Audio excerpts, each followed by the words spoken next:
my name is Ian, and I will be presenting to you about my multinational company that conducts business between the United States and Mexico, and our product is coffee. I will be buying coffee from Mexico and selling them in the United States. Mexico is the closest coffee-producing country to the United States. Buyers' interest has been turned to Mexico because of the ease of access and the abundance of quality coffee that the country produces. Coffee in the United States is considered the largest food import and is one of the most valuable and powerful commodity, only second to oil. And in the United States alone, there are about 130 million consumers that are coffee drinkers. And the United States is also the largest buyer of coffee because they consume 1/5 of the world's coffee.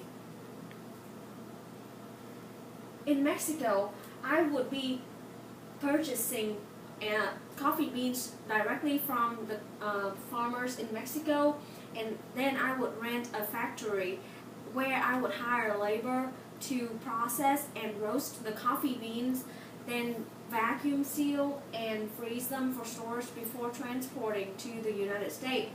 Most of my expenses will incur in peso, which is the Mexican currency.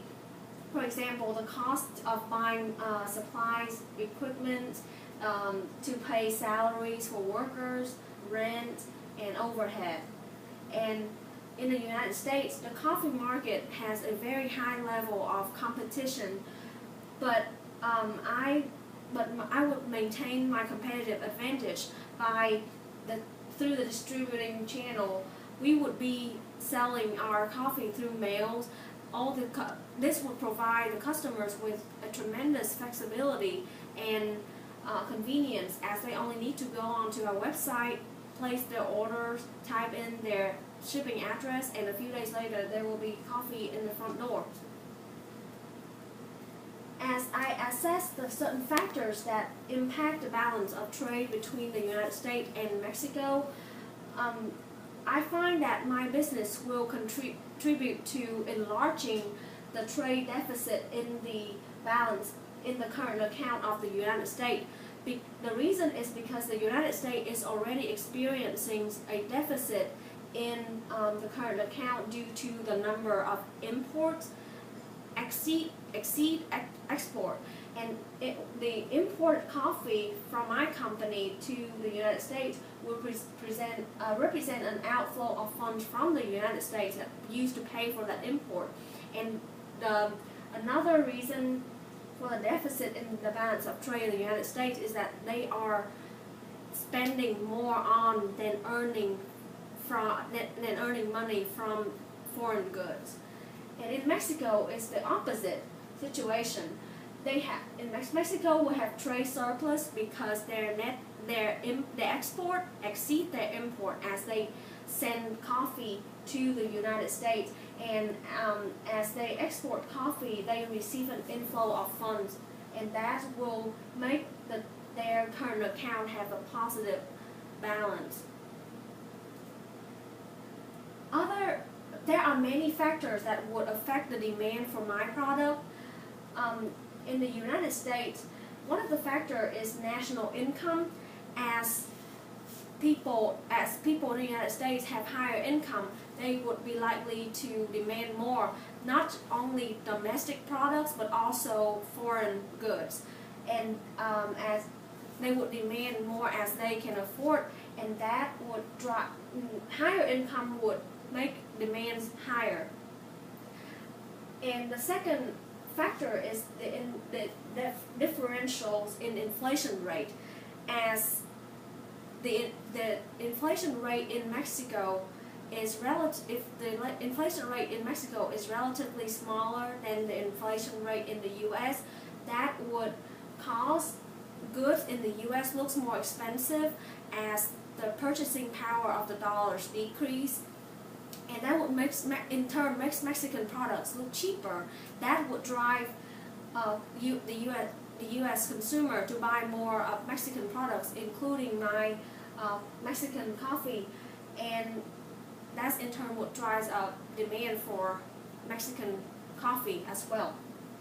And then one of the most important factor that affect demand is also the exchange rate of the currencies. As the peso depreciates against the dollar, or in other words, as the dollar strengthens against the peso, it would take less dollars to buy the same amount of peso, which means you can buy more with which means the purchasing power of the dollars is high, which means you can buy more Mexican products, and that again will drive up demands as well. The trade data and import controls, according to the Congressional Research Service, they observed that the United States is Mexico's leading partner in merchandise trade, and Mexico is the United States' third largest trade partner and supplier of U.S. imports.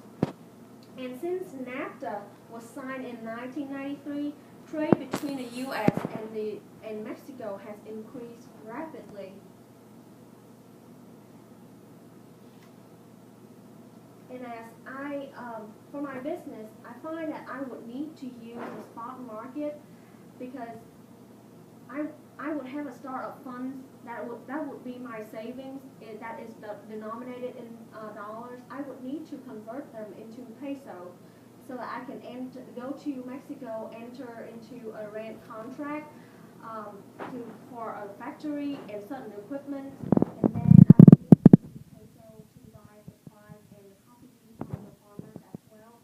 When it's time to pay wages to my Mexican workers, if I don't have peso at hand, I would also need to go to the spot market and trade in dollars to buy peso and pay my Mexican workers.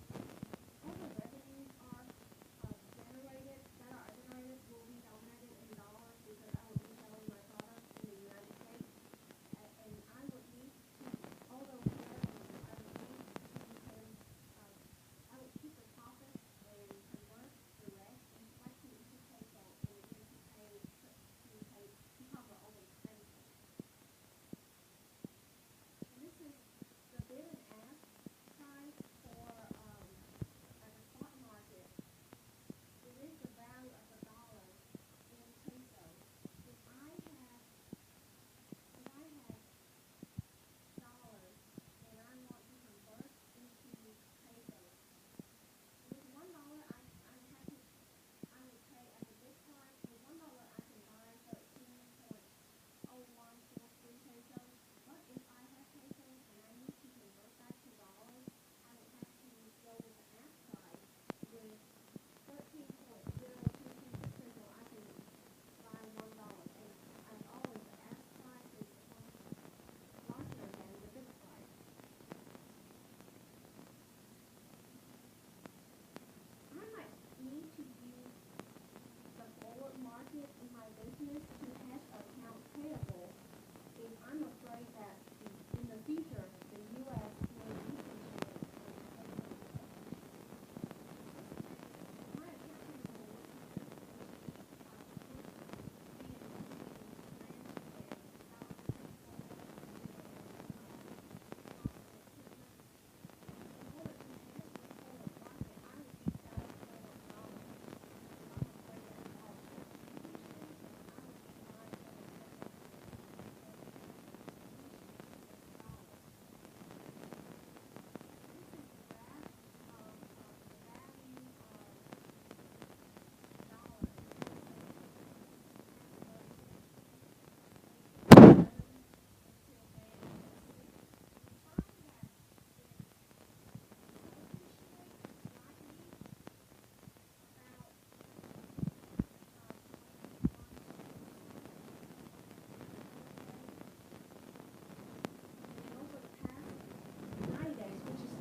about 3 months ago, there are more, you would be able to see more fluctuation, but don't forget that the reason why it looks like it depreciates a lot is because the increments on the y-axis is very small as well. From February 6th to May the 6th, you see that that the value of the dollar has depreciated from 13.33 peso down to 13.0087 peso. And this is the trend for the past year. This is the value of the dollar in pesos still from May the 6th of 2013 to May the 6th of 2014. Overall, generally speaking, you would see that the general trend of the dollar is to appreciate against the peso. And in the future, I'm pretty sure that this trend will continue. It is very unlikely for the peso to appreciate against the dollar. There are a lot of elements that influence the value of the currency. In this case is either peso or the dollars. The trade balance. The trade balance can affect the currency value in a way that it consists of the demand and supply of the currency. If, let's say, the United States already has a deficit in balance of trade, it means the United States imports more than export, and it means it needs more. The United States imports more, so it needs more peso to pay for the foreign goods, which is the Mexican goods. And because of the demand for peso is high to pay for those imports, then the value of the peso will likely to be driven up because of high demand, and also as demand for peso rises, supply for dollars will also rise. The second factor is the interest rate. Excuse me. In the market, for example, if the economy of Mexico is not performing so well, the interest rate is likely to be low, so that it makes it easier for people to borrow, and as they borrow more, they would spend more. This is pertain to the Mexican, and as they spend more, our economy would likely to be expanded, and as more people are borrowing, the interest rate would place an upward pressure on the interest rate, which raises the interest rate, and that in turn would limit the borrowers, but it would make the market of Mexico much more attractive to foreign investors because they can earn higher return if they lend to the Mexicans. And employment outlook also can affect currency value in a way that if employment rate in Mexico is high, then people would be spending less, and the economy would also likely to be stagnant.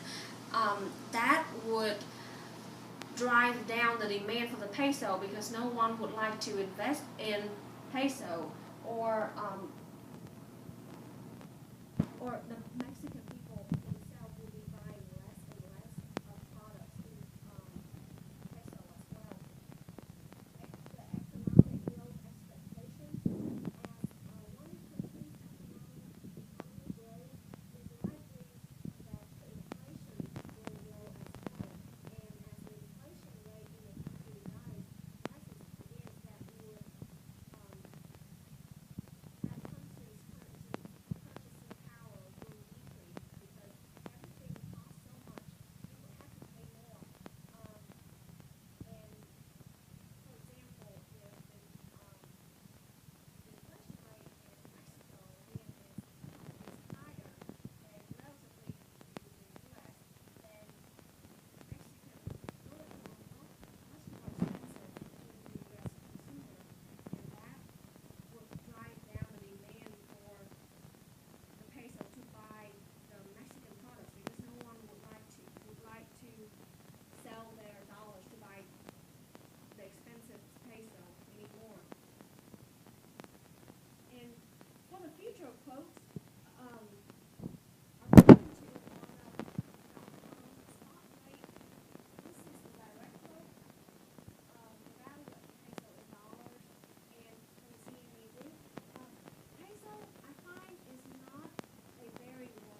it doesn't have much volume, and I can only find 2 future contracts. One is in June and one is in September of 2014. And as we can see, as the future price for the peso are sold as a discount, because compared to the spot price, both of the future contracts cost less. The peso is valued less than in the future contracts than in the spot market. So it is sold at a discount. And about the central bank, as the central bank play a major part, can also play a major part in influencing the value of the currency. As the Fed strengthens the dollar, it will as the dollar is strengthened, it will have the purchasing power of the dollar is also increased. That will allow U.S. consumer to buy more goods from both domestic and foreign goods, and that will in turn increase the import of the U.S. and if the Fed decides to attempts to weaken the dollar, then the purchasing power of the dollars will decrease, and that would make goods in general look expensive to consumer, and but in turn that would make the U.S. goods look cheaper on the shelf of foreign countries because the dollar is so weak.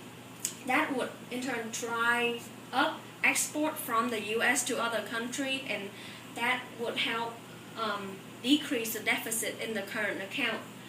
And indirect intervention, the central bank might not directly impact the exchange rate, but they can still manipulate the inflation rate or the interest rate, and that will control the flow of funds in and out of the U.S., which in turn impact the supply and demand of either the U.S. dollars or the peso, and in the long run, that will consequently have an effect on the value of the currency.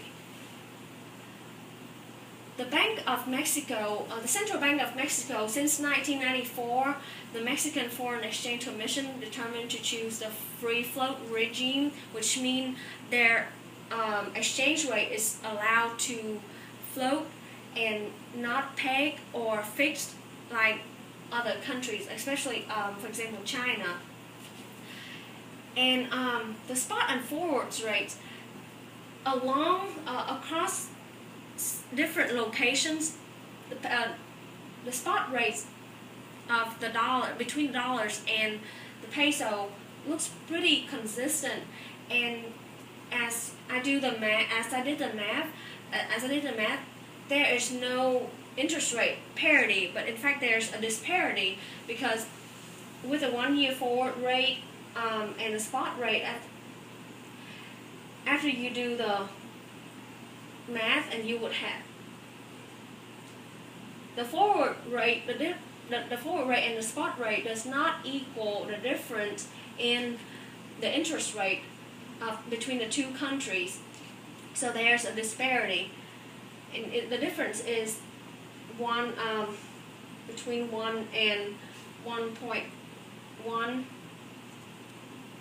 and the peso forward is sold as a discount, because as this is when I do the math to figure out the premium or discount for the currency itself, and I would take the forward minus the spot rate and divide it by the spot rate, and the direction of the currencies is negative 3.24%, and on the graph it would be on the left side, which means it would be sold. The peso would be sold at a discount,